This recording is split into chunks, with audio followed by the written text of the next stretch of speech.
and continuation of the centuries-long racial oppression and deprivation of rights for African Americans in the United States. On a February evening in 2012, Trayvon Martin was fatally shot and murdered by George Zimmerman for essentially being black and choosing to wear a hooded sweatshirt. Or that was what seemed like enough of a justification for Zimmerman to shoot Martin in self-defense. And when that same innocent teenage boy was posthumously placed on trial and his killer was not held accountable for the crime that he committed, Alicia Garza boldly created the hashtag Black Lives Matter with friends Patrice Cullors and Obel Tometi as a call to action for Black people. In Garza's own words, Black Lives Matter is an ideological and political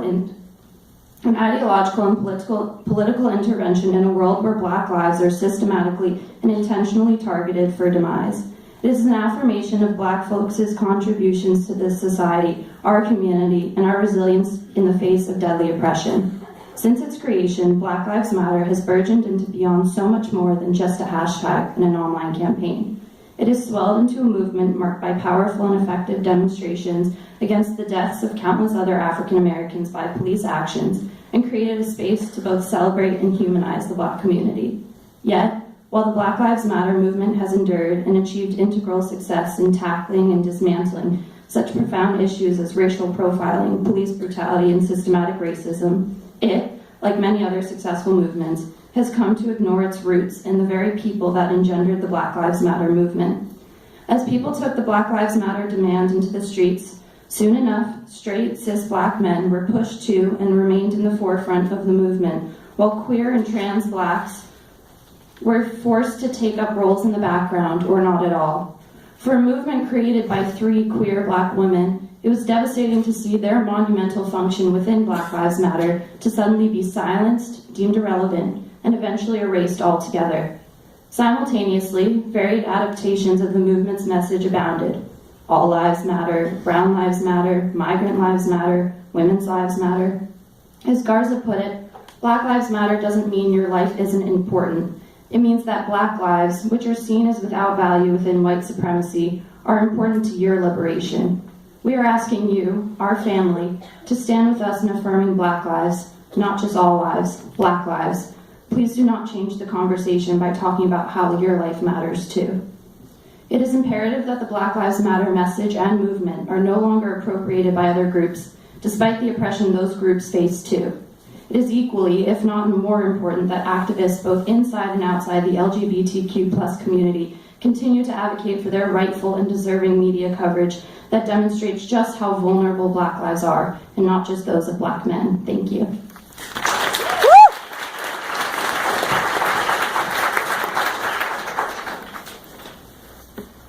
The number of fatal attacks targeted against trans women of color have rapidly increased in recent years. In 2013, 14 transgender women were murdered, and by 2015, this number rose to 21 transgender women, with the vast majority of these women being trans women of color. Yet this past year, 24 trans women were reported murdered, and in just the first month of 2017, 3 trans women of color were murdered. Not only do the numbers of these murders vary greatly between news sources, but they are more than likely great underestimates. The numbers have been discerned entirely from news reports, which are scarce and inconsistent. 80% of survivors from LGBTQ+ hate crimes claim they are met with hostility and even more hate upon bringing their cases to the police. Additionally, authorities and news reports often misgender victims and erase their trans identities. If any of this information sounds unfamiliar to you, or you have not heard even the slightest mention of these hateful acts, I suggest you consider why. It is not accidental. Donald Trump's removal of the LGBT section of the White House website is a perfect example of this common and dangerous erasure. With the invisibility of these identities reinforced by the highest legal powers, it is even more urgent for us as citizens to remain involved and vigilant in protecting the rights of those so intensely marginalized. Here's a video I put together of trans women who were murdered in 2016.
On August 1st, Corinne Gaines, a 23-year-old black woman, was shot and killed by Baltimore County police officers at the end of a long standoff. The circumstances of the shooting aren't entirely clear. Since the policemen were not wearing body cameras, there's no evidence to provide information about how the events actually occurred. What we do know, however, is that multiple police officers shot at Gaines while she was just one person. What we do know is that Gaines' 5-year-old son was injured and watched his mother die. This is a disturbing reminder that the danger of black women in America often extends to their children. The murder of Corinne Gaines is a reminder that the tensions between the black community and the police are at an all-time high. The fact that Gaines felt she needed to arm herself against the police, confronting her about a minor traffic violation, shows her lack of trust in the police force that was supposed to protect and serve her. Corinne Gaines is the 9th black woman murdered in the U.S. this year. It is often overlooked that black women, who account for 20% of unarmed people killed by the police in the U.S., are endangered just like black men. In 2015, the African American Policy Forum released a report called Say Her Name, Resisting Police Brutality Against Black Women, which draws attention to how black women are repeatedly left out of #Black Lives Matter discussions. Kimberly Crenshaw, a historian who coined the term intersectionality, sums up the lack of response to the murders of black women perfectly. In quote, "We have a narrative within which to place violent images of black men," she says. "We've experienced it, we've contested it, it fits with a basic script of what happens when black men encounter police violence. We don't have that for black women."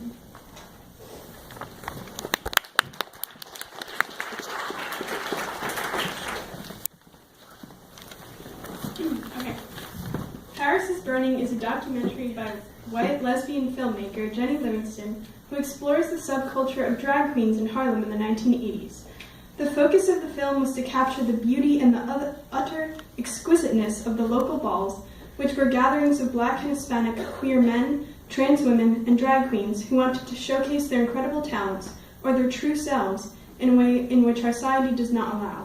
The balls created a community and a safe space for those who risk their lives by living their true selves.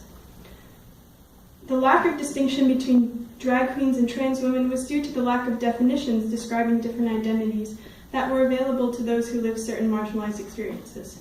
Some of the interviewed women described their journey into becoming their definitions of womanhood, changing their physical bodies to match the biological definition. Other characters in the film were drag queens, usually gay men, who loved to defy gender norms by presenting as women for a few hours for their enjoyment. Balls were a competition of realness, or how believable one could present as a woman. Trophies could be won for femme queen realness, for face, or for voguing, a dance that was created by ball participants and later appropriated by Madonna. So, Bell Hooks wrote a response to this movie after seeing it, and she commented on how the practice of a white imperialistic investigations exploring a fascinating new world paralleled how a white filmmaker seemed to be revolutionary in exploring a subculture of black and Hispanic individuals. Livingston also did not acknowledge the doubly and triply marginalized groups, the poor working-class people of color who had been forced from their homes due to their identities. Oh, and this is a picture of Doreen Corey, one of the drag queens, explaining what shade is, and that is Willie Ninja voguing.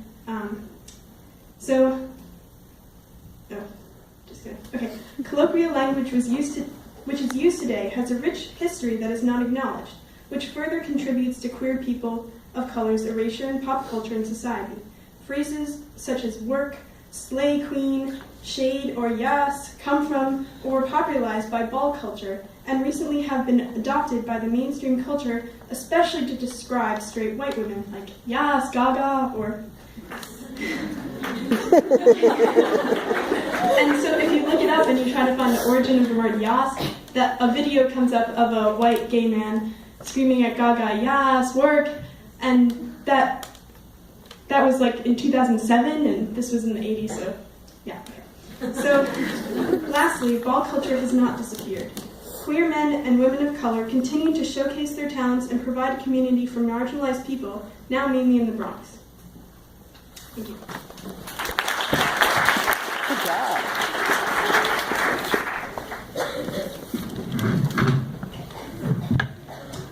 Quote, "I wasn't born a boy, I was born a baby." On June 5, 2011, 23-year-old Cece McDonald was making the short trip to her supermarket at around midnight with her 4 friends who were also in their 20s and all black. Cece had gotten used to shopping for groceries around this time, the darker streets providing some safety from the stares and whispers she would receive daily as a black transgender woman. So here they were, in Minneapolis, Minnesota, when they passed by a dive bar and heard a series of homophobic and racist remarks. "Look at that boy dressed as a girl, tugging his dick in. You need to go back to Africa." These insults came from 47-year-old Dean Schmitz and his 40-year-old girlfriend Molly Flaherty. Cece immediately stepped in front of her friends and said, "Excuse me, we are people and you need to respect us. We're just trying to walk to the store." At this point, more people were drawn to the scene from out of the bar. Cece's boyfriend said, "Enjoy your night, man, just leave us all alone." And Cece and her friends began to turn around. Molly Flaherty yelled, "I'll take all of you on," and smashed Cece in the side of her face with the glass. From here, a simple walk to the grocery store had turned into an all-out street fight, with Cece and her friends trying to defend themselves. Dean Schmitz continued to attack Cece, while she rummaged around her purse looking for something to protect herself. She found a pair of fabric scissors she used for school, held them up first as a warning for him to back away. He lunged at her and she stabbed him. She had stabbed him in the chest and he died moments later. Police rushed to the scene and Cece was arrested. Even as a child, Cece had always been made fun of for her femininity, chased around her neighborhood, beaten up, and attacked by many kids.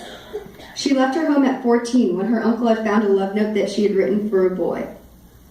She crashed with her friends before having to learn how to sell crack and marijuana to stay alive. She was living in such poor and unpredictable conditions that she would find herself sleeping on park benches and eating grass to fill her up. At 15, Cece was a child prostitute. This took an unimaginable toll on Cece's well-being, along with the abuse she encountered, which led her to many attempts of suicide. She pushed on until at 18, she began to visit a drop-in youth center, and then earned her GED, enrolled in college for fashion design, and receiving estrogen from her doctor.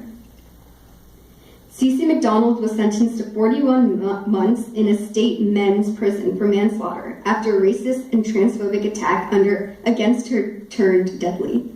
She was held in solitary confinement in her cell for 23 hours a day, which the jail had determined was for her own safety. Cece's case spread quickly throughout the local LGBTQ+ community, and she was seen as a hero. A petition that advocated for her release got more than 18,000 signatures all over the country. In prison, she tried to stay positive and grateful for the access to her hormones she still received. Cece was released after 19 months due to her good behavior and the time she had done before her trial. Cece still has to face many problems every day being a trans black woman, but she has also remained an inspiring activist for the LGBTQ+ community. Quote, "I'm not going to beat myself up for being a woman. I'm not going to beat myself up for being trans. I'm not going to beat myself up for defending myself, because I'm a survivor."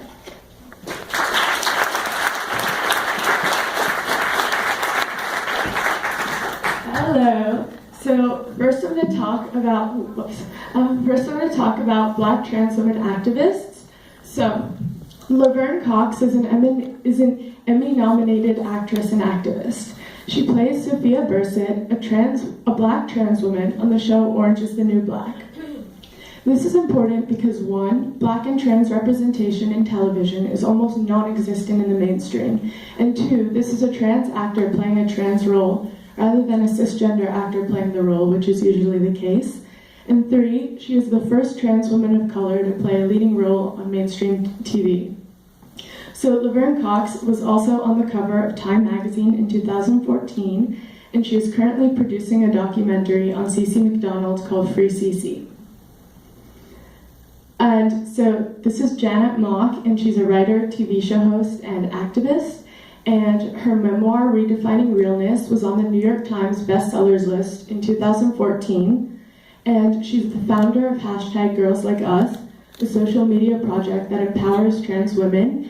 And Time called her one of the 12 new faces of Black leadership and one of the most influential people on the internet. And they're friends, and these figures are just 2 of many notable Black LGBTQIA activists who have recently gained recognition in culture and the media. So recently, there's also been a lot of controversy surrounding Caitlyn Jenner's so-called role as the spokesperson for the trans community. Jenner is a white and economically privileged trans individual who was given a Vanity Fair cover, a reality TV show, and a MAC Cosmetics contract when she announced her gender identity to the public. I'm not saying that Jenner was undeserving of these things. They were incredibly necessary steps in terms of trans acceptance into mainstream culture. Rather, that Jenner's celebrity status and whiteness attributed to these things, and most trans people have not been given these opportunities. Therefore, designating Jenner, one of the most privileged trans advocates, as the spokesperson for the entire trans community, effaces the identities of less privileged trans individuals, which is most trans individuals. Jenner endorsed Ted Cruz and stated that Trump, quote, seems very much behind the LGBT community because of what happened in North Carolina with the bathroom issue. This is a contentious statement when his vice president is a supporter of conversion therapy. Jenner also has not addressed the overwhelming amount of recent hate crimes against trans people of color and has eluded the conversation from trans people of color altogether. Jenner's privilege is not specifically what makes her an unsuitable spokesperson, but rather her privilege blinds her perception, creating an impetuous outlook on trans advocacy. So throughout history, when LGBTQIA rights tend to become accepted by society, it is almost always done under a veil of whiteness. In our world, the media needs a white celebrity to be transgender for it to be acceptable. The privileged are acknowledged to take the first step because people of color doing the same thing will be perceived as too radical. There is also a great stigmatization and more stereotypes around LGBTQ people of color due to their identities being generally excluded from the mainstream, which deems them quote-unquote less normal. Black individuals face exclusion from both the Black community and the LGBTQ plus community, which often leaves them having to choose between one of these two identifiers. So this month, our goal in these series of gathering presentations has been to provide you all with background on different topics of Black history that encompass intersectional narratives and connect to present day. Understanding Black history provides insight to understanding our world today in terms of the still ever so present issues Black people face in this country. Thank you all for listening and keep learning.